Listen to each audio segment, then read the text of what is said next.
Well, guys, welcome Ainsley Croft. Yes. And Emma Obukowicz. Yes. Yeah, look at that. What? Welcome to the Strength Movement.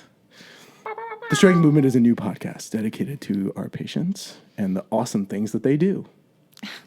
You're so correct. Thank you guys so much for being here. You're so welcome. Ainsley, an amazing dancer. Emma, her instructor, an amazing dancer as well. And Ainsley's leaving tomorrow for college. Woot woot. Thank you guys so much for being here. I'll have Ainsley start. Ainsley, tell us a little bit about you. Personally, I don't think I'm very interesting, but we've had this conversation. I'm a dancer, competitive dancer. I've been dancing for 13 years, competing for 7, and I'm going to New Jersey to study physical therapy and dance. So this is interesting, and the reason why Ainsley is here is because twofold. One, she wants to follow in the great footsteps of Dr. Amar Parekh. And two, she's a phenomenal dancer, and I don't think you give yourself enough credit. And so a lot of what we're going to talk about today is the demands of dance and how dancers can be better and stronger and more resilient as people. Emma, can I have a little history about you? Yes. And a little intro? So I've been dancing for almost 30 years. I've been teaching for 15. I've been Ainsley's teacher for 7, 8 years now. About 8 because you were like 10 when we first started. My main focus is ballet, but we do all different types of dance, and I am one of those many who has dance-related injuries and has had multiple surgeries, and now I'm very committed to keeping my dancers and my students safe, so I send them all to Amar. Well, I think this is how we met, right? So initially we met through your mom. Live, laugh, love, Julie. She's the best. She is the best. Also, are you owner or part? Mm-hmm. Yeah, owner Yes. of Evolution Dance Studio. Evolution Dance Company. Forgive me. Evolution Dance Company.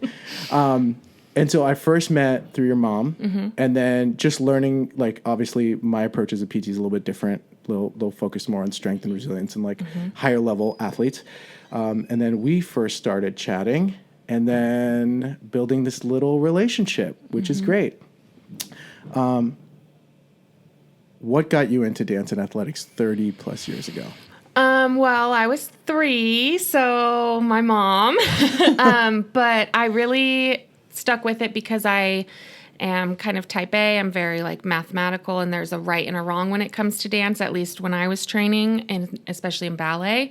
But I love it because it has evolved with the time. So when I was dancing growing up, it was skinny, skinny, skinny, long and slender, as skinny as possible, and it was not sustainable, and dancers were lucky if they had a career at 30 or that went to 30. Nowadays, the demands of dance are more physical, more strength-based, and so one thing I really love about the way that we run our studio and our partnership 100%. is that we really focus on holistically healthy dancers. Dance can be something that's very unhealthy if it's not talked about. And so we coach our dancers mentally, physically, spiritually, and emotionally. And a big part of that is strength training. 100%. Making sure that the focus isn't on slender and skinny, and it's an aesthetic sport, but the movement quality doesn't depend on how large or small your body is. Yeah.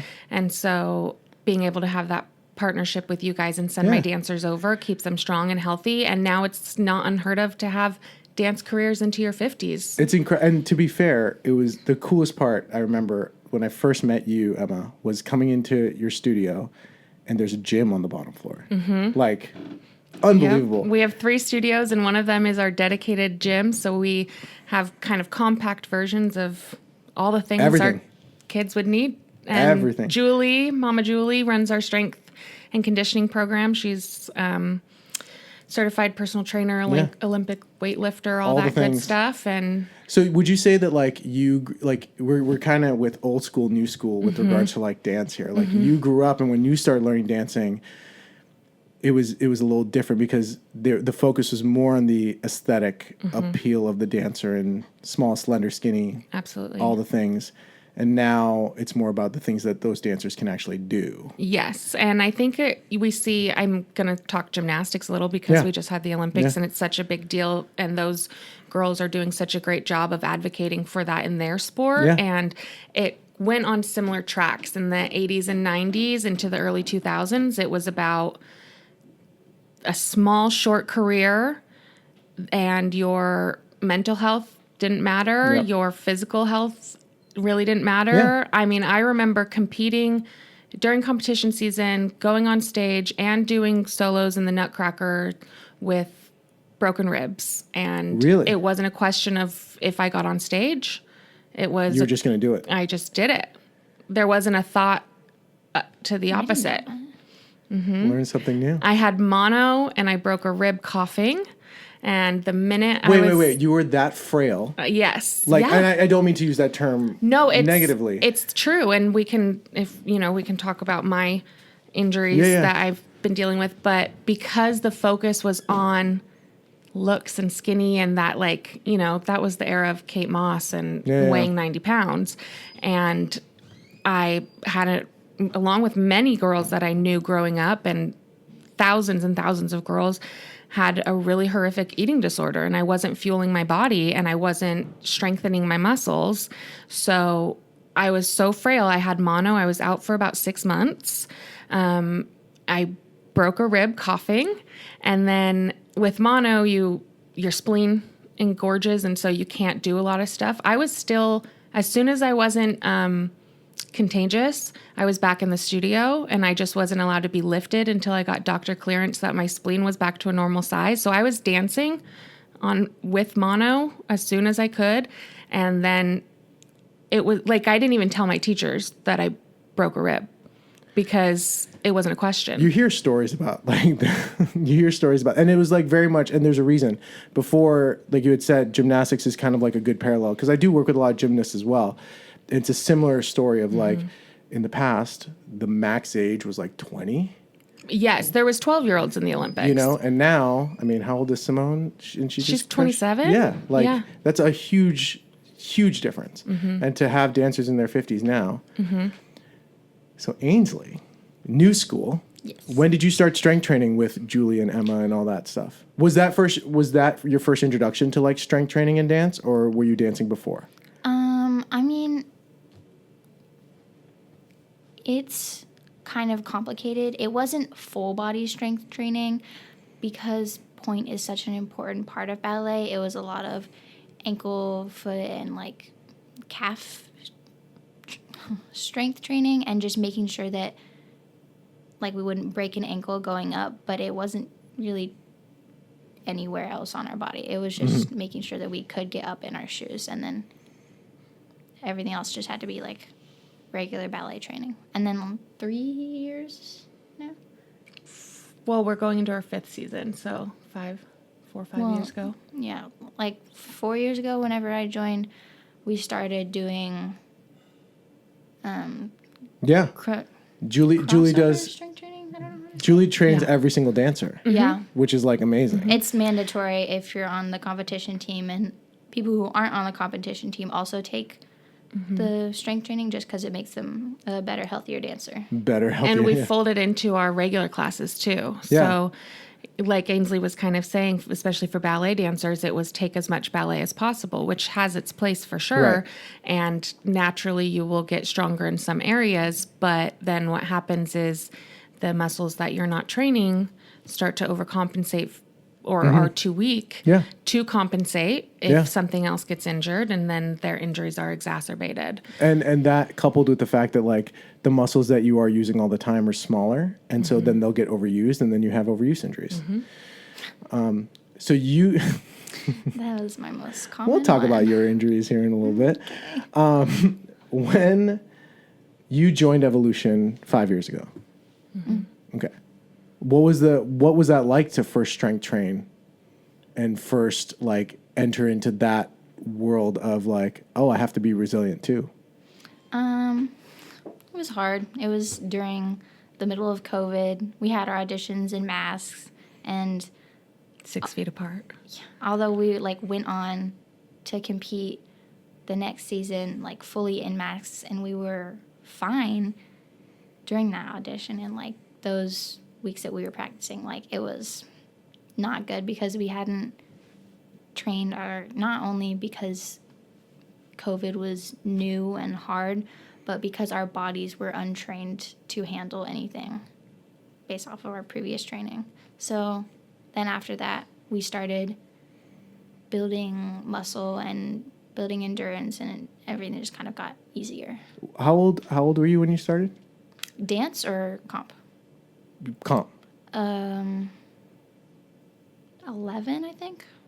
Wow. So I taught at a dance studio at which Ainsley was a student, and then 2020, right after COVID, ended up taking the studio over. So it's the same studio, but very different training and very different philosophies. Yeah. Yeah, so before that, on the team that I was on before, it was a lot about, it wasn't about like being strong and healthy. It was just kind of about the looks and appearance of the dance. Similar and to the old school approach that we were talking about. It's not that being like healthy was discouraged, it just wasn't talked about. Yeah. We just we weren't informed, we weren't educated. So Which we is couldn't take really care of hard ourselves. for young, and I don't mean to sound sexist, but for young women in particular, gymnastics and dance, learning about strength early, it's not something that is usually talked about. No, and just body issues in general is still to this day a taboo subject.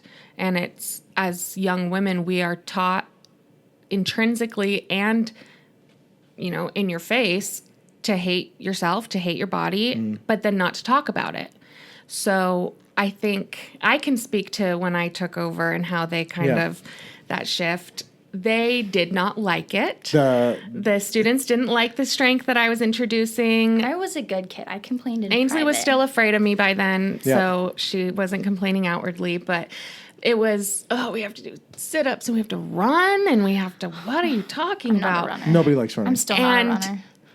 I also, at the same time, they had learned a lot of advanced skills that they weren't ready for or had been improperly taught or never taught, and just said, and I'm not trying to disparage the previous owner or anything like that. It's just my approach.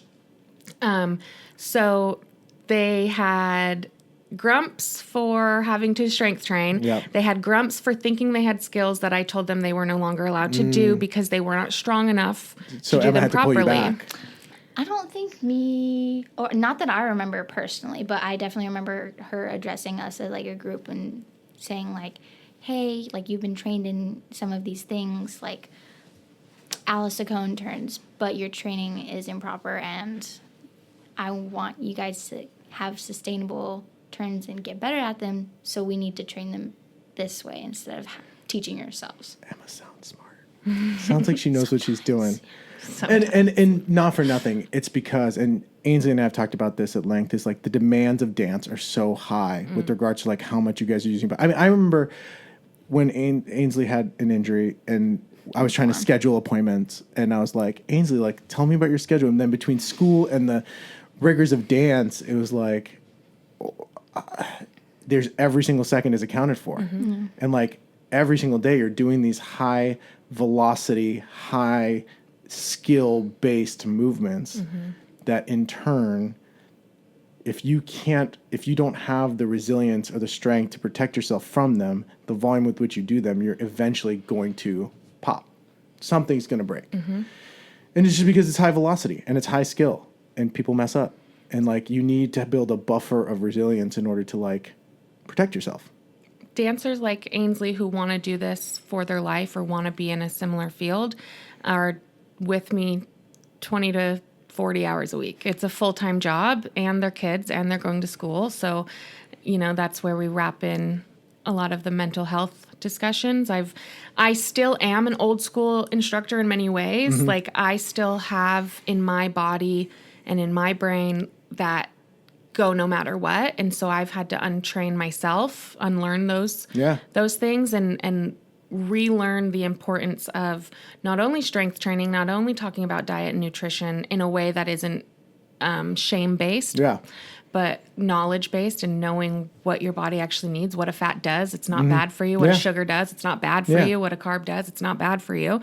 But also letting my kids rest was a big one for me. And I think as a studio, we've gotten better about recognizing, oh, you guys are burnt out, whether it's physically or mentally. So we watched Beauty and the Beast one day in jazz class because I was like, nothing good is going to come out of making you dance for 90 minutes now. There's no point at that point.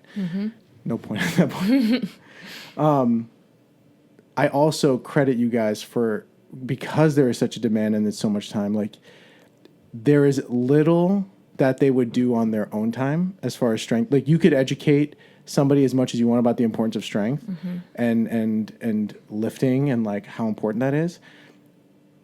But when you have so much time dedicated to the sport, nobody is going to do what Ainsley does and then go spend an hour at a gym after. You'd be surprised. Really? Yeah, a lot of our dancers, and I think because it's a knowledge-based thing. Now they understand what those things do for them, that the ones like Ainsley, and we have a handful of students that really want to do this professionally. Because they bought into it, maybe? They understand now that you have to, whether it's lifting or stretching or rolling out or getting a massage or eating a big meal, they will go home and they will do homework.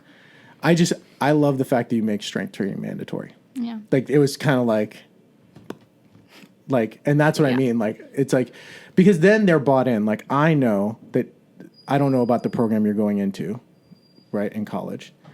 But I know even if they don't have dedicated strength training, I can almost guarantee now at this point that, like, you are going to find some way to incorporate that.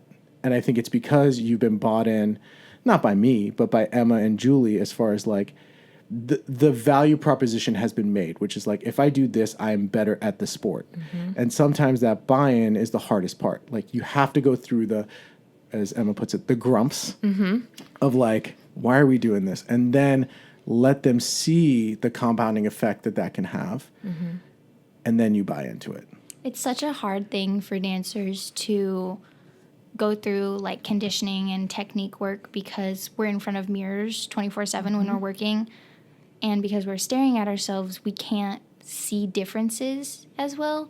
So it's a lot of thinking, like, this isn't doing anything, like, I'm seeing no improvement. Yeah. But then if you watch videos back of you, like, 4 months ago, you'll be like, whoa, all of that turn technique training, I just did a quad, and I wouldn't have been able to do that without this. So it's very hard to see the difference in the moment. So it's important to, like, reflect on It's kind of like you're so close to the tree that you can't see the forest. Like, and it's the same thing when people are going through anything that takes effort and where you make slow progress. Is like, you can't see the slow progress every single day. It almost takes somebody from the outside being like, oh, 2 months ago I saw you and, like, you couldn't do any of this, and now here you are, like, and almost becoming like a cheerleader for, like, the smallest wins that you can see.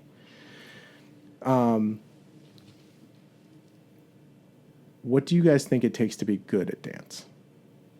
Like, how do you think, like you guys have spent so much time in this world, like, effort and just, like, a want to do it. Good doesn't mean having 180-degree tilt. Good means enjoying what you're doing while you're doing it. Do you still enjoy dance? Oh, yeah. Have you had moments in this long, illustrious career of yours where you didn't enjoy dance? Never where I didn't enjoy dancing. So where I didn't enjoy stretching or scraping, or I was having a hard time because I was, like, mad at my body, which was my fault because I hadn't fueled it that day, and I was struggling, and I'm like, I'm upset because I'm struggling to do something that I know I can do. But it was never dance, because dance isn't, like, one thing. Like, there are, like genres, like ballet, jazz, contemporary, Right. tap, hip hop. But dance it's a very human thing, and it doesn't take technique to do it. Everyone dances. It's just more defined how we do it. Yeah. You're taking something that you enjoy and you're making it a job, like, for lack of a better term. And for some people, that can take the fun out of it, right? I'm sure after 30 years, there have been moments, like, I love what I do for a living for PT. And you and I have talked about this as we kind of get you ready for PT school. But, like, there are moments where I'm just like, I don't want a treat right now. I don't want to see Ainsley today, man. I mean, there are always times where I'm like, oh, I don't want to go dance. And, like, I hope Emma just lets us, like, Be lazy. well, the icy hot incident, but we don't have to go into that. Oh, no, let's talk about the icy hot No, incident. let's not. I feel bad. It came out a couple years after the incident that I didn't start this. the I was just a dancers part of were it. trying to get out of class, and It wasn't her class. It was a different class. they were trying to dupe one of my instructors by putting icy hot around their eyes so they would start crying. It worked. We feel bad about it. It we worked in confess. that you started crying, but it didn't work in that you still had to we have still class. had it made us cry. One of my friends got it in her eyes. It was not good.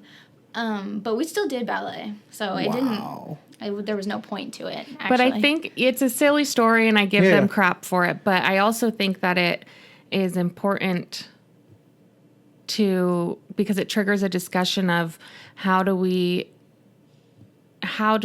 especially working with kids, bridge the gap between I want to go full out and work my ass off. Excuse me. Yeah. Sorry. Yeah, fine. And I'm going to put icy hot in places it doesn't belong to get out of my training. There has to be a middle ground, and that's where a lot of the mental health The discussion mental health comes component in. comes in. The recognition of burnout comes in. I think there's I think going through a sport like this teaches you a lot about yourself and, like, what you're made of, and, like, understanding that, like, and I think it's important to have good coaches and instructors to kind of guide kids through that, because when stuff gets hard, people don't want to do it. That's kind of part of the game.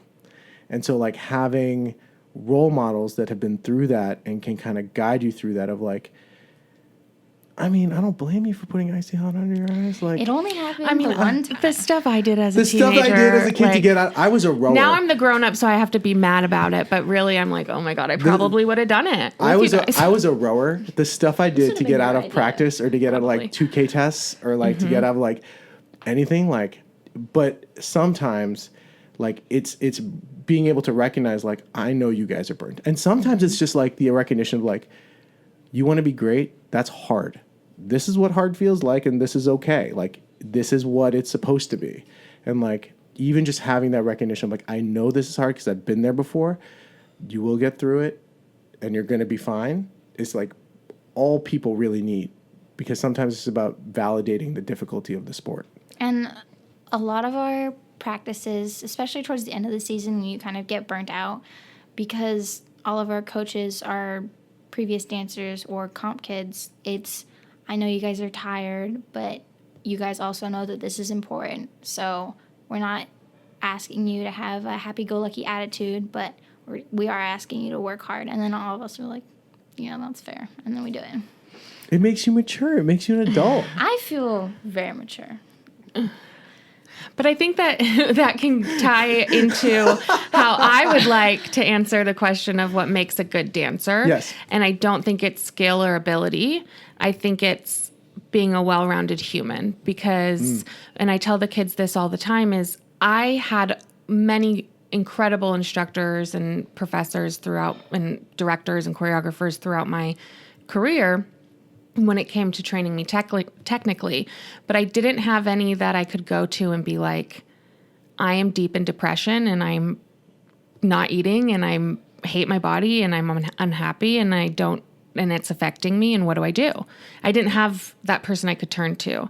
And so I think along with the strength training, like getting them used to that change, getting them used to talking about that stuff was super pivotal in the way that they just bloomed as dancers because there is always going to be days that you don't want to go, no matter what job it is, right? Yeah.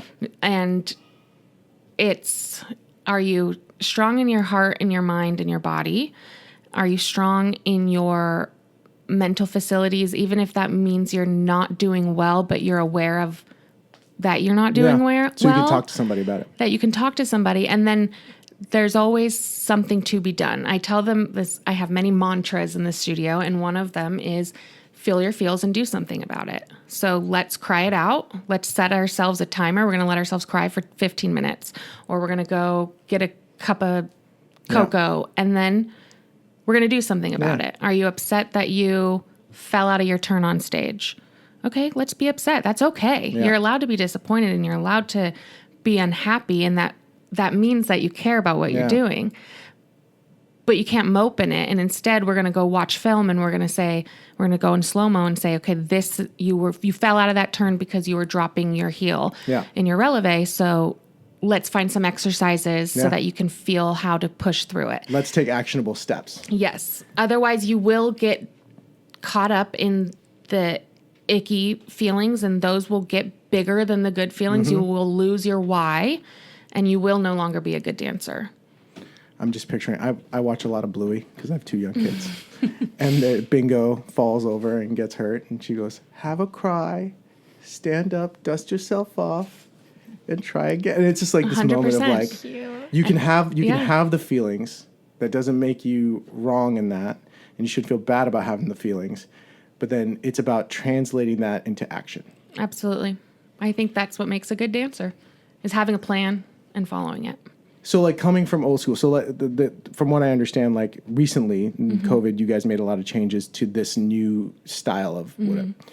So if there are people that are in the old style, or if there are people that are struggling with this, you've gone through it without that support, right? Ainsley is fortunate enough to have you and Julie and the crew there. What would you say are things that people that don't have a support system like that can do? Like, how did you get through that when you were in those situations? Well, I didn't get through it very well, and I was the kind of athlete where I liked being yelled at. I liked the old school coaching of, kind of being spoken down to and pushed. It worked for me to an extent. But Ainsley and I we went to breakfast this morning, and we were talking about what happens when you're at school and you don't want to be there anymore. Yeah. And because that will happen for you here. Well, I don't think that it's that I won't want to be there. I think that it's just that I will want to be home. Yeah. But so we were talking about what do we do in those moments. And one of the things was I went through my first real intense bout of depression at art school. And I didn't know what it was. And I didn't know what to do with it. And I didn't have anyone I could ask. And I left. And I didn't dance for 2 years. Really? Yeah. And so I think that there is, if my dad listens to this, he'll love it because this is one of his mantras, is there's pluses and minuses to everything, and we have to embrace both. So there are pluses to that old school, super grueling coaching. It made me passionate. It made me hungry. It made me always want to be better. The negative of that was that I had no education about what mental health was. And it was a different era. Kids are, I also didn't have anyone, I had no one in my life I knew who was gay, and I still turned out gay. Yeah. And so it was like, nowadays they have resources. They have input of what mental health is and all of these things. So I think you have to know as an instructor, you have to know your student as a person, because I know that there are things that I can say to Ainsley that will push her and motivate her that might feel really uncomfortable and icky to another one of my students. So I have to speak to them all different ways. Yeah. One of the things that I really try to push in our competitive training is a little bit more realistic of what that world still actually is. When you become a professional dancer, no one's gonna really care what your mental health is. Yeah. But I think while you're kids, if you're training, figuring out how to do that for yourself, then once you get to a point where there's no one to hold your hand through it, you're going to be okay because you already know how to do it. So journaling, we do a lot of journaling for anyone that, your question was for dancers that don't have that support figure. journaling is huge because you have another person that you're just word vomiting to. Yeah. And then the other thing is I think every single person on the face of the planet should be in therapy or try it at least. I'm in therapy. And I think the bigger piece is also like, I think you have done a good job for Ainsley to demonstrate like that there are resources out there. And so like, even when you're in college, being able to recognize in real time, like something's off, I'm not okay. And then to recognize that like, it's time to reach out. And that's physical and mental. Like, I agree with you 100%. And I see it more on the physical side of like, I talk to my patients very differently. The way I talk to Ainsley is very different than the way I talk to like other patients too. Right. And you have to mold yourself in order to better communicate with the person that's in front of you just to get the message across. And I don't mean to speak out of turn with regards to mental health. It's not my forte. It's not what I'm like expert Yeah, I'm in. not a mental health professional. But I think it's more important just to like experience. recognize physically and mentally, like there's the two components of like something's not feeling right. And the sooner you get it looked at, or the sooner you seek help, whether it is a YouTube video, whether it is journaling, or whether it is seeing a healthcare practitioner, the quicker it becomes to work yourself out of it. Absolutely. You know? The first time I saw Ainsley was for back pain, and I think it was like long-standing back pain. And I wish she would have had someone that told her to go see someone way before she did. But now, Ainsley, our college student, has learned, and literally I'll see her, and she'll be like, last week this happened to my knee, or hey, 2 days ago I tweaked this, and it's like, okay, now we can fix it. And quickly. I think a big component for dancers in particular is understanding the difference between pain and discomfort. Because dance is not natural. Our body's not necessarily meant to do those things or made to do those things. And so it is going to be uncomfortable a lot of the time, the majority of the time, especially when you're learning and growing. Yeah. But discomfort does not equal pain, and pain does not equal normal. Yep. Yeah. And oftentimes, I think you're absolutely right. The other thing I would say is pain also does not mean like tissue damage. So like when we look at discomfort and pain, oftentimes it's like, it just means it's about the dosage. And like sometimes you just have to turn down the dose.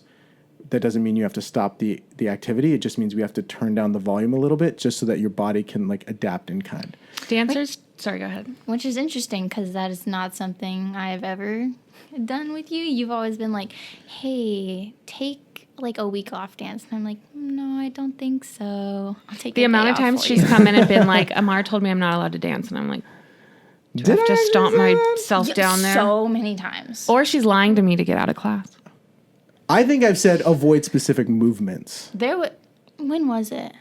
I think it was. I think it's when your knee blew up, and I was like, That's a Ainsley. possibility. I think it was like, Ainsley, right now you are in the acute stage of feeling when your knee like popped and like swelled up to a certain point. And I was like, perhaps that is not a dose dependent thing. Perhaps that like I still went to class. I just sure you didn't did. dance. I just stood up. This That is a was good- Sometimes did. Sorry, that was just one thing I was going to say is dancers have a very all or nothing thing to where if one thing is hurt, they have to sit out. And that's another thing I'm trying to retrain their brains on is You can still if you do hurt something. your ankle, you can mark your footwork and your leg work and still go full out and still get something from just moving the upper body and the core. you can and still do something.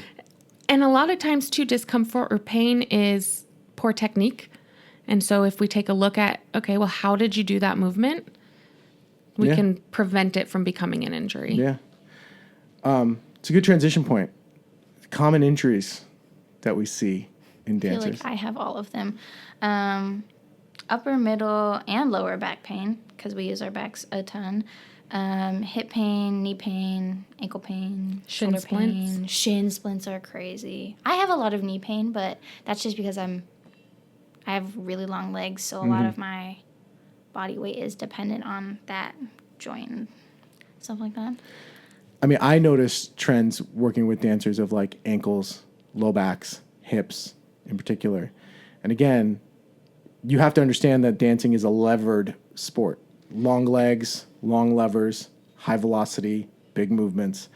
And so I think that's one of the things about strength. Like it will help make you resilient when those levers are in their extreme positions. So not only is it long levers, but it's also long levers in extreme positions. And so the resilience you need throughout your body and in your joints is incredible. And you guys are young and going through growth spurts where your bodies are changing in real time. And so that was fun. muscularly, length tension relationships are changing in real time too, which a lot of kids are floppy. But like, it's just about, again, like you're training your body to learn every day because your body's constantly changing and your levers are changing. So your body has to move differently. I often see a young dancer, prepubescent, will be naturally very gifted and then, and, you know, for lack of a better term, the best in their group. And then once puberty hits, someone catches up to them or they stall out and you're in an entirely new body. But I think a lot of those common injuries that we were talking about, especially ankle pain and knee pain and shin splints, are also dependent on proper technical training. Shin splints in particular, when I got your guys' group, you know, I have more kids now that I've trained from the bottom up as we get older, but you had 5 years of training before I got you. And one of the things that I saw was very flat feet landing a jump Bam. with the whole foot instead of rolling through Yeah. toe heel. And we actually have another student who got her last year for the first time. For the first year, she moved from across the country, and she said, "I have horrendous, like, chronic shin splints, and I can't jump, and I can't do this, and I can't do that." And she hasn't had that issue for probably about 6 months because we've really been looking at toe heel, roll through the foot, and so it's knowing how these injuries occur as a dancer in particular and how to prevent that rather than just being like, well, I'm injured now, so let's go fix it. We want to not get injured in the first place. We want to make sure that we are doing things correctly. That's very much what I do to you. I'm just like, hey, injured my knee. How do I fix this? What's going on? So, besides me, what are some of the tips and things that have helped you kind of navigate? And I'm going to ask Emma too, because Emma, like, I've worked with you now for a few years on and off, given the injuries. 3? Wow. Feels like yesterday. But I've rarely worked with Emma. And so for both of you, besides therapy, PT, what are things that have helped you navigate injuries and the demands of your sport? So you kind of lean on me a little bit, but a lot of it is just education. Like, this is what we need to be doing. My dad studied kinesiology, so for a long time I've always had a pretty good understanding of the body. But also because of dance, I've known a lot of like muscle names, and I was able to, because dancers have such control over their body that they can like fix things just by thinking about it. It was probably a lot easier than other sports to find out what was hurting and being able to like either roll it out or massage it or treat it. But a lot of it, like Emma was talking about, was just lack of training. So finding out like what part of your body is struggling, what part is hurting, what's causing it, and letting it rest, letting it heal, and then training it to make it stronger. You are very good about knowing, kind of like every time you have something, like, I think it's this, I think it's that. And I always say with PT in particular, there's 2 phases of everybody's recovery. There's the acute phase where we're just trying to like manage symptoms and put the fire out and like get the pain to subside. And then once that acute stage is over, I call it the resiliency phase, which is like the thing that hurt you is the same thing we need to train. Like, and that's where like it's dose dependent. Like, just like medicine, movement is medicine. And if you take 13 Tylenol, it's not going to be good for you. Like, you have to dose it appropriately to get back to doing the thing you want at the level you want. Now, for dancing in particular, that level is very high, right? But once you hurt yourself, it's about building resiliency into being able to do that thing again. That's the second phase. What about you, Emma? Can you repeat the question? The question is, what are things like tips and things that have helped you kind of navigate around? Like, you've had your fair share of injuries as well. like, what are some things that have helped you navigate those that might not necessarily be like, oh, I saw a PT to fix it? Like, what are some things that have helped you navigate those injuries? I think I really appreciated Ainsley's like mentioning knowledge of what body parts do what, and when you're training, knowing what muscle should activate in a specific skill and which ones shouldn't be. I think advocacy and knowing your body and being persistent when you can tell something is off. I've gone through more surgeries on my knee than I needed to because my doctor didn't believe me. I had gained 50 pounds and in a short amount of time as a result of not dancing full time anymore and recovering from my eating disorder, going a little bit too far the other way. And it was lose some weight, go on a walk, lose some weight, go on a walk. And I'm like, at that point, I was in my early 20s. I've been doing this for 20 years. I know what is discomfort. I know what is pain. I know when something's wrong. And it ended up being shrugged off and misdiagnosed as well. You just have early onset osteoarthritis. Turns out I was living on a torn meniscus for about 7 years when I finally got it fixed. And now I do have osteoarthritis. So I think I gave up for a while and I said, well, if no one believes me, I guess it's fine. Yeah. And I think until finally I was like, no, I can't walk up a hill. Yeah.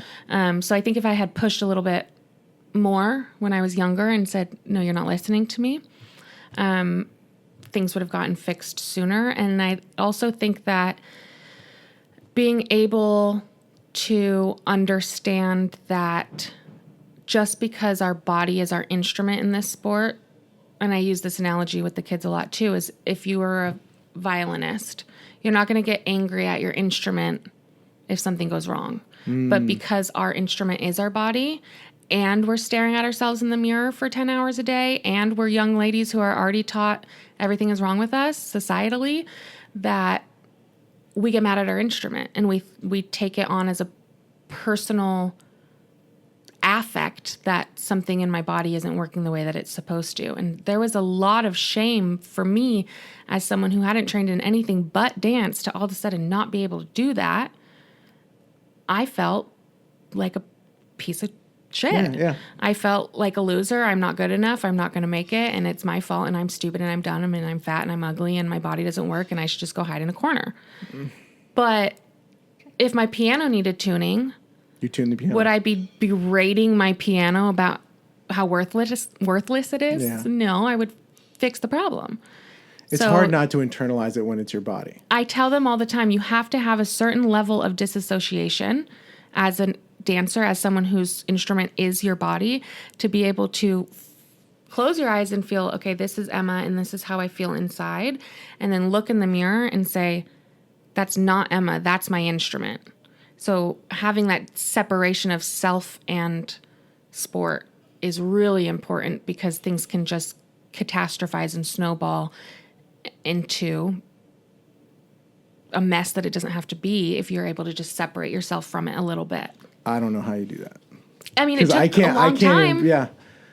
I think it was going through, I had a decision to make after, retiring and not dancing for a little while. Well, I took a few years off where I was like just choreographing musicals and I wasn't performing and I was fully separated from ballet. But choreographing musicals, but you're retired. Like community musicals for non-dancers. So it's a very different level. But I had a decision to make of, right now I hate this thing that has always brought me love and joy and peace, like has been with me through the worst times of my life. Maybe this wasn't the healthiest decision, but for me it was. Like when I was in high school, my best friend died. I was at dance that night and it helped me through it. Yeah, yes. It was coping. And all of a sudden now that coping mechanism was my enemy because it did this to my body and I was ashamed I couldn't get through it. And so I had a few years of self-pity and then I had to make a decision. Am I going to live this way forever? Yeah. Or am I going to find a way that I feel fulfilled within that craft and that sport even if it doesn't mean I'm Competing. on stage. Yeah. And I always said I would never be a dance teacher because when I was younger, I fully subscribed to if you can't do, teach.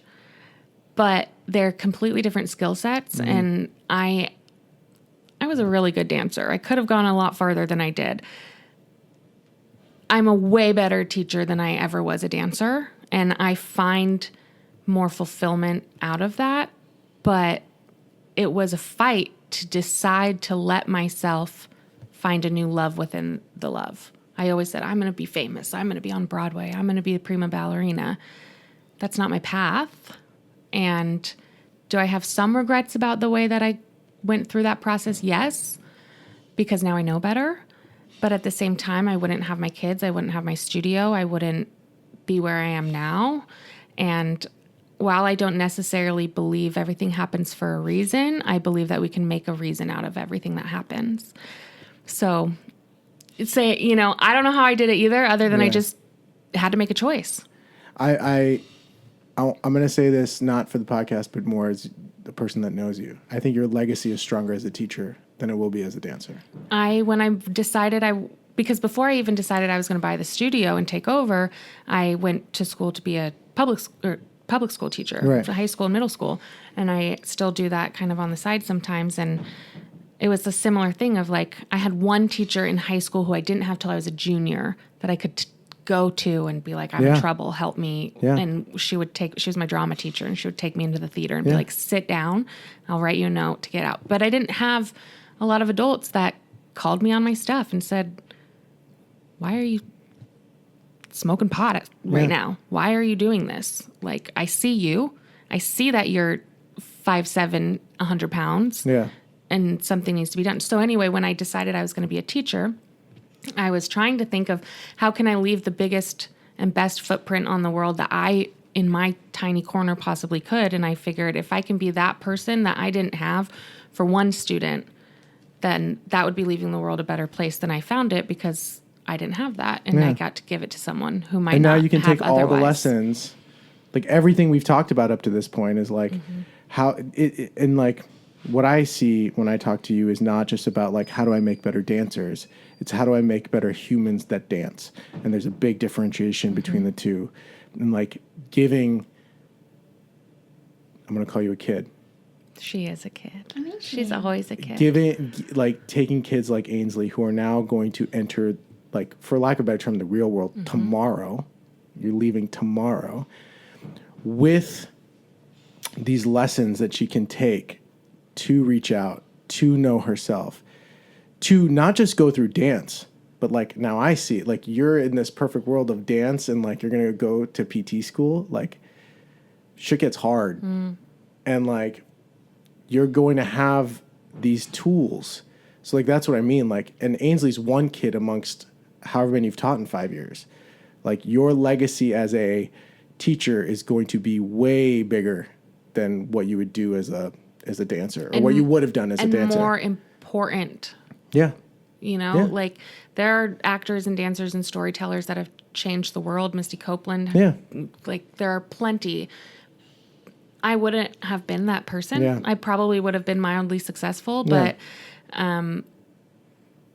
it would have been great for me and my ego, but not for the world. And, with you leaving tomorrow, there are times that I think to myself, am I doing my kids a disservice by loving them too much? And then they're going to go to work in this field and realize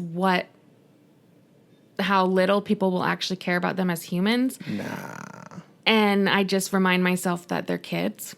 That's like saying, and I say this now because I'm a very young dad and my 2 kids are very young. Like that's like saying you can't love your kid. You shouldn't love your kids enough because it's not going to prep them for the real world. Well, a lot of parents have that of I'm going to be kind of a hard ass on you so you're ready when you get to your next job or your first job or whatever. And I agree with you that that's not the right aspect or right thought process. I don't have kids, so I can't speak on parenting. Right. But my wife and I always say we don't have to have our own kids because I've had 100 over at the studio. I literally have just gone over to their house and been like, what's for dinner? And I have to say that is one of the most special things of what I do is, I'm going to get all verklempt now, but seeing kids believe in themselves and want to spend time in the space that we've created is really, really special. And my hope with that is that you guys will go into the world and you will create that space, whether you have your own children or just for other people in the world, that you will be able to say, I had such a great experience and I want to create that for other people. And then one by one, we'll just make the world a better space, both holistically and in the dance realm, because holistic and dance have not historically been connected. So yeah, when she texts me, and sometimes I'm like, oh my God, leave me alone. But she'll text me and be like, can I just come over and watch shows? Yeah. And I'm like, yes, just come over. I've spammed her in the middle of the night being like, so, like, what about this? Oh, fuck, sorry. Like, sometimes I text her during the day, and sometimes it's dance related or studio related, but often it's just like, hey, like, I have an idea, or like, what do you think of this? And then sometimes it's late at night, and I'm just like, send through. I have my do not disturb on. Yeah. Not for Smart. me. I had to tell her, unless it's an emergency, don't send through. Like, it was like a meme or a GIF or something really stupid. It was dumb. And she sent it through. And my thing is, I always tell the kids, I don't care what time of day or night it is. If you're in trouble, you call me and we'll figure out the rest later. So I see my alert come through and Ainsley Croft. I'm like, oh my God, is she okay? I'm thinking she's in a ditch somewhere. Yeah. It's a gift. It's a GIF. I think having resources like that is never a bad thing. As much as we want to think that like we got to toughen our kids up, having people in our corner is always going to be a source of strength and not weakness. The world will toughen you up enough. There's going to be, and I tell them another one of my mantras is when they're getting hard on themselves, there is a plethora, there's a never ending supply of people in this world that want to make you feel like garbage. Yeah. Why do it to yourself? And so then if I extend that logic, why make kids feel like garbage in the name of preparation when they're going to have that experience for the rest of their lives? Yeah. On that note, you're leaving tomorrow. Yeah. What are some things that you have taken? We'll let Ainsley get for Klemp now. I don't cry, but thank you. What would you say? She cries sometimes. What would you say this whole experience, and this is both working with me in PT and with Emma with dance, what are some things that you feel like you're taking with you now to college that you can use to not only support yourself, but like support the people around you that may not have had the resources that you've had? I would say I'm taking a knowledge of who I am physically and like how I can be aware of myself, and a knowledge of who I am mentally and emotionally, and how I know when I feel like okay and happy, and I know when I need a break, and just sort of getting to know myself by being comfortable to be myself in like with the authority figures in my life. Are you crying? No. Okay. Ainsley, I wish you the best. Thanks. You're going to do amazing. I know. I'll see you when you're back. Yeah. I'll probably be injured. Maybe. It's a strong possibility. I think you getting to know yourself on that more emotional level and being okay with your emotions and who you are led you to be stronger physically. Oh, definitely. They are all correlated. Like, and we circling back to the beginning, the stronger you are, the more resilient you are for dance and the sport or whatever the sport is that you want to be. The more mentally strong you are, the easier they both become. And so like, it really is like all to get like, there's a very common saying, and it's not mine, but strength is never a weakness. But that not only means physical strength, that means emotional and mental strength too. And like the better you can be within those, the better your sport becomes. I worked a lot with Ainsley on her emotional and mental space. She was not comfortable. She was very comfortable taking care of people around her, and she was very uncomfortable taking care of herself and asking for help when she needed it. And I saw, without even changing the way she's training or anything strength or physical related, that overcoming that journey and being able to be self-aware, and not only self-aware, because you were always self-aware, but you were ashamed, not ashamed. It's just that I didn't value Yourself. myself over others when I should have taken better care of myself.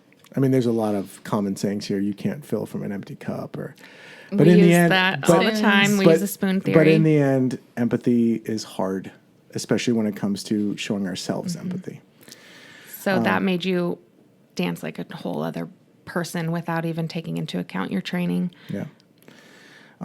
Thank you guys so much for being here. Thank you for You guys having rock. us. And Ainsley, we wish you the best.